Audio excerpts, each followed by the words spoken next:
जय गुरु गोरखनाथ। दोस्तों, आज हम आपके लिए गुरु गोरखनाथ जी की अमर कथा भाग 4 लेकर आए हैं। पिछले भाग में आपने देखा कि कैसे गुरु गोरखनाथ जी के एक प्रण के कारण गुरु मत्स्येंद्र नाथ जी को 12 वर्षों तक राजा त्रिविक्रम के शरीर में रहना पड़ा। कैसे गुरु गोरखनाथ जी ने मां काली को अपने शरीर में कैद कर बलि प्रथा का अंत किया और फिर वीरभद्र से भीषण युद्ध कर अपने गुरु मत्स्येंद्र नाथ जी की अस्थियों को पुनः प्राप्त किया। तो बिना देर किए आइए बढ़ते हैं कथा के चौथे भाग की ओर। हिमालय के दुर्गम कैलाश पर्वत से योगी गुरु गोरखनाथ अपने पूज्य गुरु मच्छिंद्र नाथ जी के अस्थि अवशेष लेकर प्रयागराज के घने जंगलों में लौट आए। उनके शिष्यों ने जब अपने गुरु के मुख पर हल्की सी मुस्कान देखी तो औगणनाथ हाथ जोड़कर बोले, गुरुदेव, आपके मुख की आभा देखकर प्रतीत होता है कि आप अपने उद्देश्य में सफल होकर लौटे हैं। गुरु गोरखनाथ ने शांत भाव से उत्तर दिया, हाँ शिष्य चौरंगीनाथ, हमने वीरभद्र को पराजित कर उसका अहंकार चूर चूर कर दिया। हमने गुरु मच्छिंद्र नाथ जी के मृत शरीर की हड्डियां प्राप्त कर ली हैं। अब अपनी योग शक्ति द्वारा इन हड्डियों को पुनः जोड़कर हम अपने पूज्य गुरुदेव के शरीर को पुनर्जीवित करेंगे। गोरखनाथ जी ने अपनी सिद्धियों का प्रयोग कर अपने गुरु मच्छिंद्र नाथ के मृत शरीर को पूर्ण रूप से जोड़ दिया। फिर ध्यान मुद्रा में बैठकर उन्होंने अपने योग बल से गुरु मच्छिंद्र नाथ के स्वप्न में प्रवेश किया और श्रद्धा से प्रणाम कर बोले, हे गुरुदेव प्रणाम। गुरु मच्छिंद्र नाथ ने आशीर्वाद देते हुए कहा, तुम्हारा कल्याण हो शिष्य गोरख। गोरखनाथ जी ने विनम्रता से उत्तर दिया, गुरुदेव, अब आपको राजा त्रिविक्रम के शरीर में रहते हुए धर्म कर्म निभाते हुए 12 वर्ष पूर्ण हो चुके हैं। मेरा विनम्र निवेदन है कि अब आप राजा के शरीर का त्याग कर अपने असली योगी शरीर में पुनः प्रवेश करें। आपके बिना हम सब स्वयं को अनाथ अनुभव कर रहे हैं गुरुदेव। मच्छिंद्र नाथ जी मुस्कुराए और बोले, नहीं गोरखनाथ, मेरे होते हुए तुम अनाथ कैसे हो सकते हो? लेकिन हाँ, अब समय आ गया है कि मैं अपना कार्य समाप्त कर दूं। मैं आज ही पुत्र धर्मनाथ का राज्याभिषेक कर राजकाज मंत्री परिषद को सौंप दूंगा। उचित समय आने पर मैं अपने असली शरीर में प्रवेश करूंगा। तब तक तुम मेरे मृत शरीर के पास ही रहो। गोरखनाथ जी हाथ जोड़कर बोले, जैसी आपकी आज्ञा गुरुदेव, हम प्रतीक्षा करेंगे। गुरु मच्छिंद्र नाथ ने आशीर्वाद देते हुए कहा, तुम्हारा कल्याण हो गोरख। महायोगी मच्छिंद्र नाथ ने अपने पुत्र धर्मनाथ का राज तिलक बड़े धूमधाम से संपन्न किया और अपना संपूर्ण राजकाज मंत्री परिषद को सौंप दिया। अब वे राजा त्रिविक्रम के शरीर का त्याग करने के उचित समय की प्रतीक्षा करने लगे। एक रात राजा त्रिविक्रम अपनी रानी रेवती के साथ शयन कक्ष में वार्तालाप कर रहे थे। तभी अचानक वे लेट गए और उन्होंने अपने भौतिक शरीर को त्याग दिया। रानी रेवती घबराकर उनकी ओर बढ़ी और उन्हें झकझोरते हुए बोली, उठिए, आप हमें छोड़कर नहीं जा सकते। विलाप करते हुए उन्होंने आकाश की ओर देखा। नहीं, यह योगी मच्छिंद्र नाथ का कार्य है। उन्होंने अपने असली शरीर में पुनः प्रवेश कर लिया है। तभी मेरे स्वामी का देहांत हो गया। मैं उन्हें ऐसा नहीं करने दूंगी। वे मुझे छोड़कर नहीं जा सकते। रानी रेवती व्याकुल होकर राजमहल से बाहर भागी, लेकिन योगी मच्छिंद्र नाथ अपने असली शरीर में लौट चुके थे। गुरु मच्छिंद्र नाथ जी ने जब अपने असली शरीर में प्रवेश किया तो गुरु गोरखनाथ जी ने हाथ जोड़कर श्रद्धा से प्रणाम किया और विनम्रता से बोले, प्रणाम गुरुदेव, आपके बिना तो सचमुच हमारा जीवन नीरस हो गया था। आपकी विरह वेदना ने पूरे 12 वर्षों तक हमें प्रताड़ित किया। लेकिन गुरुदेव, आपने राजा त्रिविक्रम के शरीर में प्रवेश कर जो धर्म कर्म का निर्वहन किया, वह वास्तव में एक अत्यंत कठिन कार्य था। गुरु मच्छिंद्र नाथ जी ने आशीर्वाद देते हुए कहा, तुम्हारा कहना सत्य है गोरखनाथ, यह बहुत ही जटिल कार्य था। लेकिन तुमने भी तो मेरे मृत शरीर को 12 वर्षों तक सुरक्षित रखा, जिसके कारण ही मैं आज पुनः अपने शरीर में प्रवेश कर सका हूं। तुम्हारी निष्ठा और साधना अतुलनीय है गोरखनाथ। गुरु गोरखनाथ जी ने विनम्रता पूर्वक कहा, गुरुदेव, अब हमारे लिए क्या आज्ञा है? गुरु मच्छिंद्र नाथ जी ने शांत स्वर में उत्तर दिया, शिष्य गोरख, अब इस नगरी में हमारा अधिक देर तक ठहरना उचित नहीं है। समय आ गया है कि हम इस स्थान को त्याग कर आगे बढ़ें।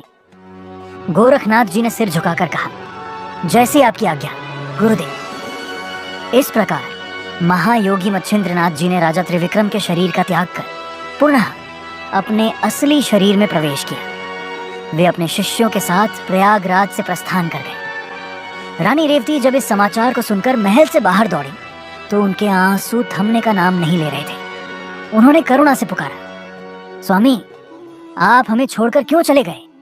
मैं आपको इस प्रकार नहीं जाने दूंगी। लेकिन तब तक गुरु मच्छिंद्रनाथ और गोरखनाथ जी बहुत दूर जा चुके थे। रानी ने इसे विधाता का लेख मानकर भारी मन से महल में लौटने का निर्णय किया। फिर उन्होंने अपने पुत्र धर्मनाथ के साथ शांति और संतोष का जीवन व्यतीत किया। गुरु मच्छिंद्रनाथ और गोरखनाथ जी नगरों और ग्रामों का भ्रमण करते हुए आगे बढ़ रहे थे। उनके पवित्र चरण जिस भी स्थान पर पड़ते, वहां के लोगों के कष्ट स्वतः ही समाप्त हो जाते। एक दिन गुरु मत्स्येंद्रनाथ जी के मन में तीर्थ यात्रा करने की इच्छा जागृत हुई। उन्होंने अपने शिष्य गुरु गोरखनाथ जी को बुलाया और स्नेहपूर्वक कहा, हे गोरखनाथ, मैं 12 वर्षों तक सांसारिक कर्तव्यों का पालन करता रहा हूँ। अब मेरा हृदय आत्मिक शांति की खोज में तीर्थ यात्रा पर जाने का इच्छुक है। अतः तुम यहीं रहकर नाथ धर्म के प्रचार प्रसार में लगे रहो। यदि भगवान शिव की कृपा हुई तो हम पुनः अवश्य मिलेंगे। गुरु के आदेश को सुनकर गोरखनाथ जी ने श्रद्धा पूर्वक सिर झुका लिया और गुरु की आज्ञा को सहर्ष स्वीकार कर लिया। इसके पश्चात गुरु मत्स्येंद्रनाथ जी आशीर्वाद देकर तीर्थ यात्रा के लिए प्रस्थान कर गए। उधर गुरु गोरखनाथ जी अपने गुरु के आदेशानुसार नाथ धर्म के प्रचार प्रसार में संलग्न हो गए। वे विभिन्न स्थानों पर जाकर लोगों को योग, भक्ति और ध्यान का ज्ञान देने लगे। एक दिन चलते चलते गुरु गोरखनाथ जी एक विशाल पर्वतीय क्षेत्र में पहुंच गए। यह स्थान आज के समय में जम्मू कटरा के नाम से जाना जाता है। यहीं उनकी भेंट उनके प्रिय शिष्य भैरवनाथ से हुई। भैरवनाथ गुरु गोरखनाथ जी को देखकर अत्यंत हर्षित हो गए। उन्होंने शीश झुकाकर श्रद्धा पूर्वक प्रणाम किया और बोले, हे गुरु गोरखनाथ, अपने शिष्य भैरवनाथ का प्रणाम स्वीकार करें।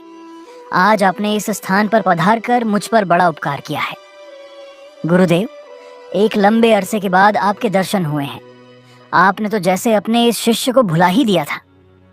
गुरु गोरखनाथ जी ने भैरवनाथ के सिर पर करुणा से हाथ रखते हुए कहा, तुम्हारा कल्याण हो भैरवनाथ। नहीं शिष्य, ऐसी बात नहीं है। तुम तो मेरे प्रियतम शिष्यों में से एक हो। रही बात लंबे समय बाद भेंट करने की, तो इसका कारण केवल यही है कि इसका उचित समय अब आया है। इस सृष्टि में सभी कार्य अपने निश्चित समय पर ही संपन्न होते हैं। भैरवनाथ ने कृतज्ञता से कहा, हे गुरुदेव, आपकी सिद्धियों और आपके ज्ञान के आगे मैं बहुत तुच्छ हूँ, लेकिन मैं यह अवश्य जानता हूँ कि आपके मुख से निकला हुआ कोई भी शब्द व्यर्थ नहीं जाता। इस समय मैं आपकी बातों में एक गहन रहस्य महसूस कर रहा हूँ। क्या इस भेंट का कोई विशेष कारण है? गुरु गोरखनाथ ने गंभीर स्वर में कहा, शिष्य भैरव, इस संसार में कुछ भी बिना कारण नहीं होता। अगर हमारी भेंट यहाँ हुई है तो इसके पीछे अवश्य ही कोई गूढ़ कारण है। इसका पता हमें समय आने पर अवश्य चलेगा। भैरवनाथ ने जिज्ञासा से पूछा, हे शिव अवतारी, आप तो त्रिकालदर्शी हैं। आप भूत, भविष्य और वर्तमान को भली भांति जानते हैं। कृपया मुझसे इस रहस्य का खुलासा करें। भविष्य में क्या घटित होने वाला है? गुरु गोरखनाथ ने गहरी सांस ली और कहा, शिष्य भैरव, किसी भी घटना का समय से पहले उद्घाटन करने से उसमें समाहित रहस्य समाप्त हो जाता है। जो होने वाला है उसे समय के गर्भ में ही रहने दो। उचित समय पर सत्य स्वयं प्रकट होगा। भैरवनाथ ने हाथ जोड़कर कहा, जैसी आपकी आज्ञा गुरुदेव। गुरु गोरखनाथ ने भैरवनाथ को आशीर्वाद दिया और आगे की यात्रा के लिए प्रस्थान किया। लेकिन यह स्थान जहां गुरु गोरखनाथ और भैरवनाथ की भेंट हुई थी, एक महान आध्यात्मिक घटना का साक्षी बनने वाला था। त्रिकुट पर्वत की तलहटी के पास एक छोटे से गांव में एक गरीब ब्राह्मण पंडित श्रीधर माता वैष्णो देवी की भक्ति में लीन थे। वे माता की पूजा अर्चना कर रहे थे कि तभी अचानक उनके सामने एक दिव्य प्रकाश फैला और उस प्रकाश के मध्य में एक सुंदर कन्या का रूप प्रकट हुआ। वह कन्या कोई और नहीं, स्वयं माता वैष्णो देवी थी। माता ने मधुर स्वर में कहा, हे श्रीधर, मैं तुम्हारी पूजा से अत्यंत प्रसन्न हूँ। मैं तुम्हें एक आदेश देने आई हूँ। ध्यान से सुनो। कल दोपहर को तुम्हारे घर पर एक विशाल भंडारा होगा। तुम्हें इस पूरे गांव और आसपास के गांवों में जाकर इस भंडारे का निमंत्रण देना है। पंडित श्रीधर हाथ जोड़कर बोले, माता, मैं एक गरीब ब्राह्मण हूँ। मेरे पास इतना धन और साधन नहीं है कि मैं इतने बड़े भंडारे का आयोजन कर सकूं। यह कार्य मेरे लिए असंभव है। माता वैष्णो देवी ने मुस्कुराते हुए कहा, श्रीधर, विश्वास रखो, जो कार्य मेरे आदेश से प्रारंभ होगा उसकी संपूर्ण व्यवस्था भी मैं ही करूंगी। तुम्हारा कर्तव्य केवल निमंत्रण देना है, बाकी सब कुछ मैं संभाल लूंगी। फिर माता ने कहा, यहाँ से कुछ ही दूरी पर त्रिकुट पर्वत पर महायोगी गुरु गोरखनाथ और उनके शिष्य भैरवनाथ तपस्या कर रहे हैं। तुम्हें विशेष रूप से उनका निमंत्रण देना है। इतना कहकर माता कन्या रूप में अदृश्य हो गई। दोस्तों, यदि आपको यह वीडियो पसंद आ रहा हो तो कृपया एक लाइक जरूर करें और कमेंट में जय गुरु गोरखनाथ जी लिखकर अपनी श्रद्धा प्रकट करें। और हाँ, चैनल को सब्सक्राइब करना न भूलें। आपकी यह छोटी सी सहभागिता हमारी टीम के लिए बहुत बड़ी प्रेरणा बनती है, जिससे हम आपके लिए और भी अद्भुत सनातनी कथाएं लाते रहें। माता के जाने के बाद श्रीधर चिंता में पड़ गए। वे मन ही मन सोचने लगे, हे माता, आपने तो आदेश दे दिया, परंतु भंडारे का प्रबंध कौन करेगा? मैं एक निर्धन ब्राह्मण हूँ। पूरे गांव को भोजन कराना मेरे सामर्थ्य के बाहर है, लेकिन यह माता की आज्ञा है। शायद यह मेरी परीक्षा की घड़ी हो। जो होगा वह माता की इच्छा से ही होगा। श्रीधर ने निश्चय किया कि वह माता के आदेश का पालन करेंगे। उन्होंने पूरे गांव और आसपास के क्षेत्रों में जाकर भंडारे का निमंत्रण दे दिया। फिर वे त्रिकुट पर्वत की ओर बढ़े और वहां जाकर गुरु गोरखनाथ और उनके शिष्यों को भंडारे का आमंत्रण दिया। श्रीधर के निमंत्रण पर भैरवनाथ ने व्यंग्य भरे स्वर में कहा, पंडित जी, एक बार फिर सोच लीजिए, अभी भी समय है। कहीं ऐसा ना हो कि समय पर आपके पास भोजन का प्रबंध ही ना हो। हमारे गुरुजी तो क्षण भर में अपनी क्रोधाग्नि से पूरे गांव को भस्म कर सकते हैं। आप शायद भूल रहे हैं कि एक बार स्वर्ग के राजा इंद्र ने हमें भोजन का निमंत्रण दिया था। हम योगी लोग खाते गए और इंद्रदेव भोजन लाते गए। अंततः इंद्रपुरी में भोजन का संकट आ गया। सारे देवता इधर उधर भागते रहे, लेकिन हमें तृप्त नहीं कर सके। और अब आप एक साधारण गरीब ब्राह्मण होते हुए हमें भोजन का निमंत्रण दे रहे हैं। श्रीधर ने हाथ जोड़कर नम्रता से कहा, हे भैरवनाथ जी, मैं जानता हूँ कि मैं एक साधारण ब्राह्मण हूँ। मेरी सामर्थ्य सीमित है, लेकिन यह आदेश मुझे स्वयं एक कन्या रूपी देवी ने दिया है। मैंने केवल अपना कर्तव्य निभाया है। अब जो भी होगा वह माता की इच्छा से ही होगा। भैरवनाथ ने उपहास करते हुए कहा, कन्या? एक कन्या पूरे योगी दल को भोजन कराएगी? यह असंभव है पंडित जी। गुरु गोरखनाथ ने भैरवनाथ को शांत करते हुए कहा, भैरवनाथ, हर किसी की बात को उपहास में उड़ाना उचित नहीं होता। हे ब्राह्मण देव, आप हमारे लिए पूजनीय हैं। हमने आपकी सारी बातें सुन ली हैं। हम आपका निमंत्रण स्वीकार करते हैं। कल हम सभी शिष्यों के साथ आपके भंडारे में उपस्थित होंगे। श्रीधर ने राहत की सांस ली और हाथ जोड़कर बोले, जो आज्ञा नाथ शिरोमणि, प्रणाम। अगले दिन दोपहर होते ही श्रीधर के घर के सामने बड़ी भीड़ इकट्ठी हो गई। भंडारे की तैयारी को लेकर श्रीधर अब भी चिंतित थे। श्रीधर के घर के बाहर योगियों का एक बड़ा दल अलौकिक स्वर में उद्घोष कर रहा था। भैरवनाथ ने व्यंग्यपूर्ण हंसी के साथ कहा, अरे देखो तो, यह ब्राह्मण पूरे गांव के सामने अपनी नाक कटवाएगा। बिना सोचे समझे इतने बड़े भंडारे का निमंत्रण दे दिया है। अब देखना यह किस प्रकार हमें भोजन कराता है। श्रीधर घबराते हुए रसोई में गया और हाथ जोड़कर माता से प्रार्थना करने लगा, हे माता, अब क्या होगा? गुरु गोरखनाथ, भैरवनाथ और सारे योगी भोजन की प्रतीक्षा कर रहे हैं। मैं कहां से भोजन लाऊं? यदि कुछ ही देर और भोजन ना मिला तो ये योगी क्रोधवश पूरे गांव को भस्म कर सकते हैं। हे माता, अब आप ही रक्षा कीजिए, मुझे दर्शन दीजिए माता। श्रीधर ने जब अपनी आंखें खोली तो उसके सामने वही सुंदर कन्या खड़ी थी, जो मधुर मुस्कान के साथ बोली, चिंता मत करो श्रीधर, मैं अभी भोजन का प्रबंध करती हूँ, तुम तनिक भी चिंता मत करो। माता कन्या रूप में रसोई में गई। देखते ही देखते रसोई में भव्य व्यंजनों से भरे पात्र प्रकट हो गए। सुगंधित भोजन की महक पूरे घर में फैल गई। माता ने स्वयं अपने हाथों से योगियों और गांव वासियों को भोजन परोसना शुरू किया। योगी जन भोजन करने लगे। भोजन का स्वाद अद्भुत था। सभी योगी प्रशंसा करने लगे कि ऐसा स्वादिष्ट भोजन उन्होंने अपने जीवन में कभी नहीं खाया। भैरवनाथ भोजन करते हुए गुरु गोरखनाथ से बोला, हे गुरु गोरखनाथ, यह कन्या अवश्य कोई चमत्कारी शक्ति है, परंतु यह वास्तव में कौन है? हमें इसकी असलियत का पता लगाना चाहिए।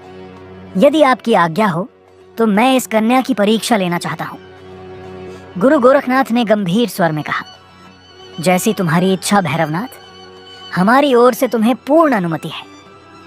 भैरवनाथ ने खड़े होकर गर्जना करते हुए कहा, बालिके, तुमने सबको उनकी इच्छा के अनुसार भोजन परोसा है। अब मुझे भी मेरा मनपसंद भोजन मिलना चाहिए। माता कन्या रूप में शांत स्वर में बोली, बोलो भैरवनाथ जी, आपको क्या चाहिए? भैरवनाथ ने अहंकार पूर्वक कहा, मुझे मांस और मदिरा चाहिए। माता ने कठोर स्वर में उत्तर दिया, नाथ जी, आपको यह नहीं भूलना चाहिए कि आप एक ब्राह्मण के घर में विराजमान हैं। यह एक वैष्णव भंडारा है। वैष्णव भंडारे में वही परोसा जाता है जो शुद्ध और सात्विक हो। अतः आप केवल वही मांग सकते हैं जो एक वैष्णव भंडारे में मिल सकता है। भैरवनाथ ने क्रोधित होकर कहा, मुझे वैष्णव भोजन नहीं चाहिए। माता ने दृढ़ स्वर में कहा, तो ठीक है योगीनाथ, यदि आपको वैष्णव भोजन स्वीकार नहीं है तो आप यहाँ से जा सकते हैं। भैरवनाथ ने क्रोधपूर्वक कहा, लेकिन मैं तुम्हारी असलियत जाने बिना यहाँ से नहीं जाऊंगा। तुम कौन हो यह मुझे जानना है। भैरवनाथ क्रोध से माता की ओर बढ़ने लगा। जैसे ही वह माता के समीप पहुंचा, कन्या अंतर्ध्यान हो गई। भैरवनाथ चकित रह गया। उसने गुरु गोरखनाथ से कहा, हे गुरुदेव, इस कन्या के अंतर्ध्यान होने से मेरी जिज्ञासा और भी बढ़ गई है। इसे यह सिद्धि कहां से मिली? यह कौन सी शक्ति है? मैं इस कन्या का पीछा करके इसके बारे में जानना चाहता हूं। गुरु गोरखनाथ ने गंभीर स्वर में कहा, भैरवनाथ, व्यर्थ की जिज्ञासा मत करो। यह जिज्ञासा तुम्हारे लिए बहुत भारी पड़ सकती है। भैरवनाथ ने हाथ जोड़कर प्रार्थना की, गुरुदेव, कृपया मुझे एक बार अनुमति दें। मैं यह रहस्य अवश्य जानना चाहता हूं। गुरु गोरखनाथ ने भैरवनाथ की जिद देखकर कहा, जैसी तुम्हारी इच्छा भैरवनाथ। यदि यही तुम्हारी जिद है तो जाओ, हम तुम्हें अनुमति देते हैं। ईश्वर तुम्हारा कल्याण करे। भैरवनाथ ने माता के दर्शन की इच्छा से त्रिकुट पर्वत की ओर प्रस्थान किया। उसने माता के चमत्कार को देखकर ठान लिया कि वह माता की शक्ति का रहस्य अवश्य जानकर रहेगा। माता वैष्णो देवी अब त्रिकुट पर्वत की ओर बढ़ रही थी। भैरवनाथ उनके पीछे पीछे चल पड़ा। भैरवनाथ लगातार कन्या के पीछे पीछे पहाड़ की चोटी तक पहुंच गए। वहां उन्होंने एक तपस्वी को ध्यान मग्न देखा। भैरवनाथ तपस्वी के पास जाकर बोले, हे तपस्वी, क्या तुमने यहाँ किसी कन्या को आते जाते देखा है? तपस्वी ने मुस्कुराकर कहा, नाथ जी, आप जिस कन्या की बात कर रहे हैं वह साधारण कन्या नहीं है। वह तो स्वयं महादेवी का स्वरूप है। इस पर्वत पर कोई अन्य कन्या नहीं रहती। भैरवनाथ ने क्रोध से कहा, तपस्वी, तुम क्या मुझे डराना चाहते हो? मैं महायोगी गुरु गोरखनाथ का शिष्य भैरवनाथ हूँ। इस सृष्टि में कोई ऐसा देवता या दानव नहीं जो मेरा सामना कर सके। मैं उस कन्या को पकड़कर ही रहूंगा।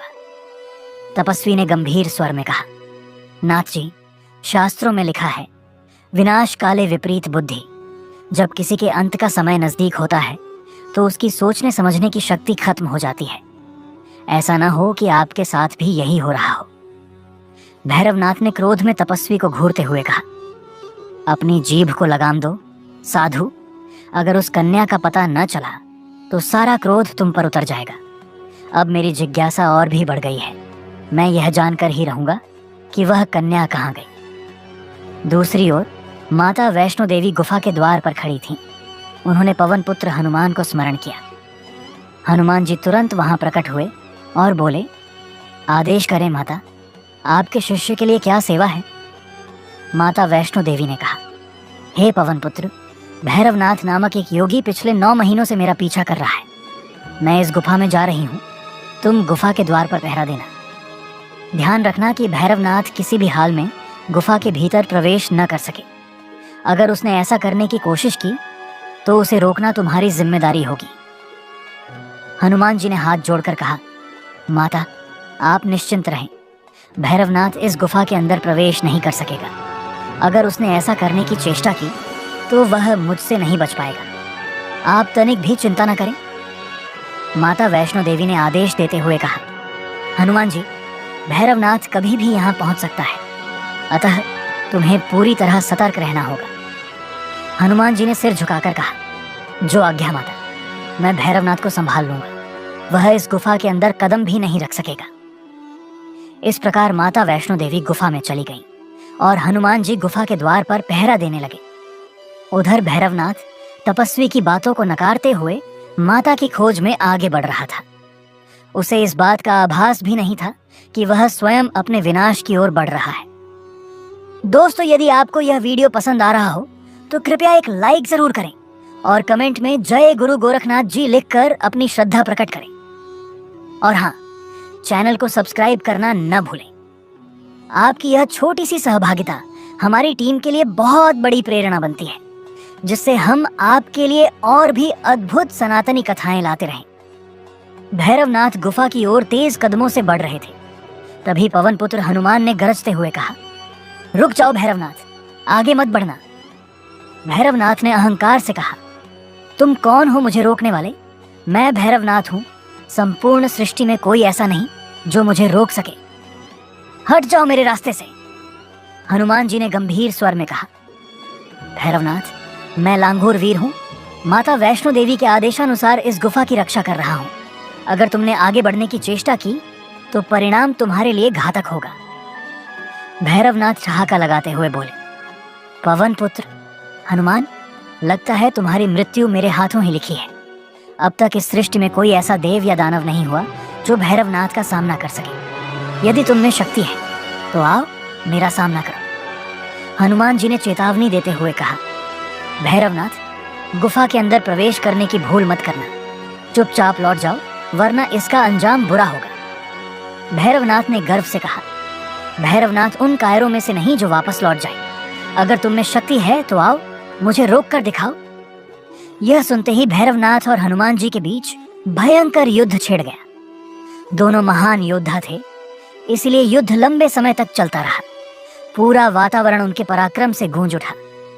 भैरवनाथ अपनी समस्त शक्तियों का प्रयोग कर रहे थे, वहीं हनुमान जी भी पूरी शक्ति के साथ मुकाबला कर रहे थे। तभी अचानक माता वैष्णो देवी प्रकट हुई। उनके दिव्य स्वरूप को देखकर भैरवनाथ हंसने लगे और बोले, तो आखिर तुम आ ही गईं। अब देखो कि तुम्हारा अंत कैसे होता है। माता ने गंभीर स्वर में कहा, भैरवनाथ, अहंकार तुम्हारा विनाश करेगा। तुम्हें मेरे धैर्य की परीक्षा नहीं लेनी चाहिए थी। इतना कहकर माता ने अपने दिव्य त्रिशूल से भैरवनाथ पर वार किया। त्रिशूल की शक्ति से भैरवनाथ का सिर धड़ से अलग हो गया। भैरवनाथ दर्द से चीखते हुए बोले, गुरुदेव, गुरुदेव, मुझे बचाइए, गुरुदेव। अपने शिष्य की पुकार सुनकर गुरु गोरखनाथ वहां प्रकट हुए। उन्होंने सारा दृश्य देखकर माता के चरणों में सिर झुकाया और बोले, हे माता वैष्णवी, यह आपने क्या किया? आपने भैरवनाथ का वध कर दिया। माता ने शांत स्वर में उत्तर दिया, हे शिवावतारी गुरु गोरखनाथ, भैरवनाथ को अपनी शक्तियों का इतना घमंड हो गया था कि उसमें राक्षसी प्रवृत्ति उत्पन्न हो गई थी। मैंने उसे कई बार समझाया, लेकिन उसने मेरी चेतावनी को नजरअंदाज किया। भैरवनाथ ने करुणा भरे स्वर में कहा, हे माता, मुझसे भूल हो गई। मैं अपने अहंकार में अंधा हो गया था। मेरी मृत्यु आपके हाथों से हुई। यह मेरे लिए मोक्ष के समान है। परंतु माता, यदि आपने मुझे क्षमा नहीं किया तो आने वाले युगों में लोग मुझे पापी समझेंगे और मेरे नाम से घृणा करेंगे। गुरु गोरखनाथ ने कहा, माता, भैरवनाथ का कहना सत्य है। यदि आज आपने इसे क्षमा नहीं किया तो इतिहास में तरह तरह की भ्रांतियां फैलेंगी। कृपया इसे क्षमा करें। माता ने भैरवनाथ की ओर देखकर कहा, भैरवनाथ, हमने तुम्हें क्षमा किया। वास्तव में मैंने तुम्हें छोटे अपराध की बड़ी सजा दी है, लेकिन यह विधि का विधान था। तुम्हारा अहंकार मिटाना आवश्यक था। भैरवनाथ ने गोरखनाथ जी से प्रार्थना की, हे गुरुदेव, माता ने मुझे क्षमा कर दिया है। अब आप अपनी योग विद्या से मेरे सिर को मेरे धड़ से जोड़ दीजिए। मैं मृत्यु को प्राप्त नहीं होना चाहता। गोरखनाथ जी ने गंभीर स्वर में कहा। भैरवनाथ, सृष्टि के नियमों के विरुद्ध जाना मेरे लिए संभव नहीं है। तुम्हारी मृत्यु विधि का विधान है। भैरवनाथ ने विनती करते हुए कहा, हे गुरुदेव, आप तो शिवावतार हैं। आपने सृष्टि के नियमों को कई बार बदला है, कृपया मेरा भी उद्धार करें। माता ने गोरखनाथ जी से कहा, हे नाथ शिरोमणि, भैरवनाथ का कहना उचित है, कृपया इसका उद्धार कीजिए। गोरखनाथ जी ने ध्यान मग्न होकर कहा, भैरवनाथ, तुम्हारा शरीर तो वापस नहीं मिलेगा, लेकिन मैं तुम्हें आशीर्वाद देता हूँ कि तुम्हारा शीश इस स्थान पर रहेगा। भक्त जब इस स्थान के दर्शन करेंगे तो उनकी सभी मनोकामनाएं पूर्ण होंगी। भैरवनाथ ने कृतज्ञ भाव से कहा, हे गुरुदेव, मुझे मोक्ष देने के लिए धन्यवाद। माता वैष्णो देवी और आपके आशीर्वाद से मैं अमर हो गया। अब मैं शांति को प्राप्त करूंगा। इसके बाद माता वैष्णो देवी अंतर ध्यान हो गई।